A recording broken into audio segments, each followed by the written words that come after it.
Good morning friends. এই মাত্র আসলাম morning walk করে আসার পরে একটু রিফ্রেশমেন্ট ড্রিঙ্কস না হলে কিন্তু একদম ভালো লাগে না।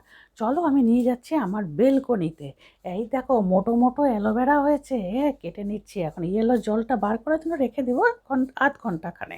এই ফাঁকে আমি একটু ফ্রেশ হয়ে নিচ্ছি, একটা রিফ্রেশমেন্ট ড্রিঙ্কস বানিয়ে নিচ্ছি। আর দেখো এইভাবে আমি রিফ্রেশমেন্ট ড্রিঙ্কসটা বানাচ্ছি, সেটা তোমরা দেখে বুঝতেই পারবে, সকলেই তোমরা বানাতে জানো। কিন্তু বানানোর পরে এই যে অ্যালোভেরার যে স্কিনটা আছে পেছন দিকে, সেই স্কিনটাও ফেলবো না, সেটাও কাজে লাগাবো।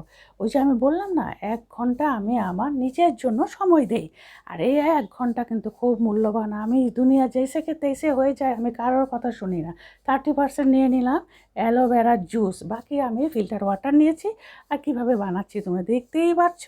এই ড্রিঙ্কসটা খাওয়ার পর তন মন শরীর সব কিন্তু একদম চুস্ত হয়ে যায় সারা দিনের জন্য। কিন্তু সপ্তাহে 2 দিন আমি এই ড্রিঙ্কসটা খাই, প্রতিদিন কিন্তু এই ড্রিঙ্কসটা খাওয়া উচিত নয়।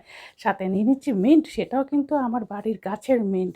পরে কিন্তু আমি ফ্রেশ হয়ে একটু সাজুগুজু করে নেব। সাজুগুজু না করলে কিন্তু আমার ভালো লাগে না, কারণ সকালবেলা উঠে সাজুগুজু করে থাকলে যতই দুঃখ থাকুক না কেন, দেখবে যখন একটু সেজে গুজে থাকবে সমস্ত দুঃখ কিন্তু দূর হয়ে যায়, মনটা কিন্তু ফ্রেশ লাগে।